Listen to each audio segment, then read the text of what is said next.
opposition to give a constructive speech to last no longer than 7 minutes. First, I'd like to start by thanking my partner, Bethany, for the case. I would like to thank the government team for giving a great counter-argument. I would like to thank the peanut gallery for observing. I'd like to thank our lovely judge for judging. Okay, first of all, the government team has stated that 21 is a better age because you understand your lifestyle. That's the same age as alcohol, and that you're out of college and you're into the workforce, or you're going through your last year of college. First of all, alcohol has very different effects from cigarettes, and that's one of the reasons why the age has risen, is because alcohol affects how you act, it affects your behavior, it affects your intelligence level and your reasoning. Cigarettes don't give you more than a head rush. They don't affect your reasoning. All they do is, as my partner said, they calm your nerves, and that's sort of what gets people hooked on them, but they don't have the same effects as alcohol.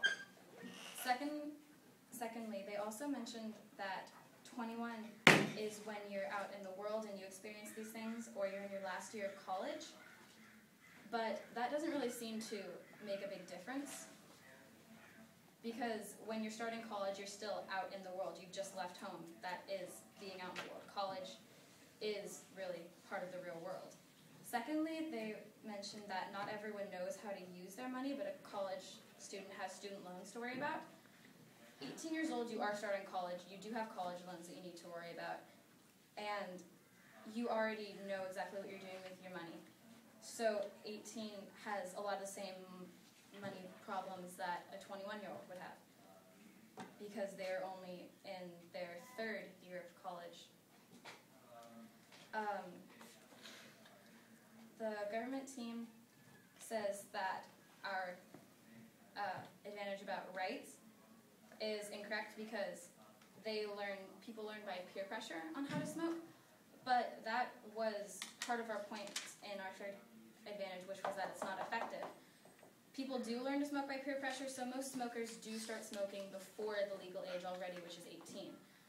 So by saying that, they're almost agreeing with us that if we were to raise the smoking age, people would still be smoking, they'd still be getting cigarettes, they just wouldn't be getting them while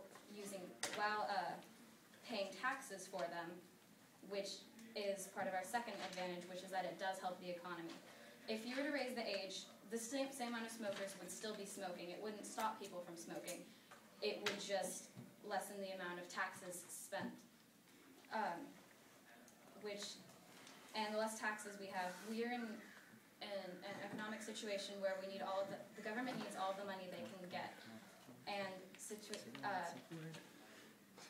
Go on. Things like education and healthcare are already being lessened, and to take away any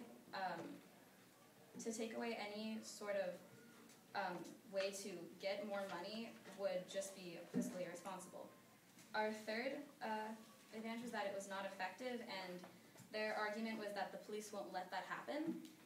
But illegal things do happen. Police can't be there every second of every day. And if it gets harder, they're saying that police will somehow make sure that these underage kids can't get their cigarettes from their older friends. But it's actually, for underage kids, it is actually easier to obtain other drugs like marijuana on the street than it is to get cigarettes. So by heightening that, people might not want to wait until they're 21. They might just go on to a different type of drug, one that's easier to get because they aren't of that age.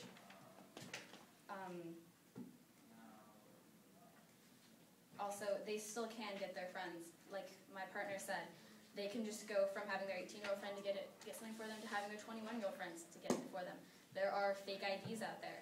It's very easy to get a hold of something that is still over your legal age. The only difference is that they won't be paying taxes for it, which does, like I said, lessen the economy. And just to go over again, people do get, our first advantage was rights, people do get upset when they have their rights taken away.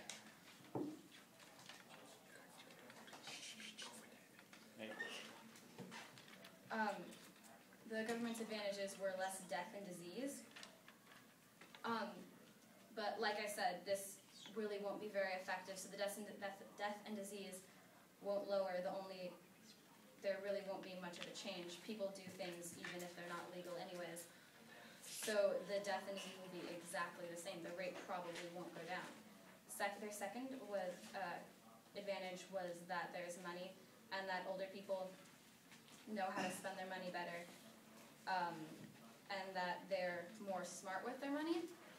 But like my partner said, 16-year-olds know how to spend their money. And there are 50-year-olds out there still buying cigarettes, still knowing that it's a waste of money, but buying them anyways.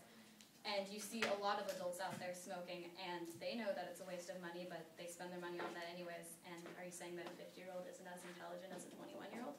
Is that specific age the right age for intelligence? And so clearly both of those advantages really don't apply to realistic people. And for these reasons,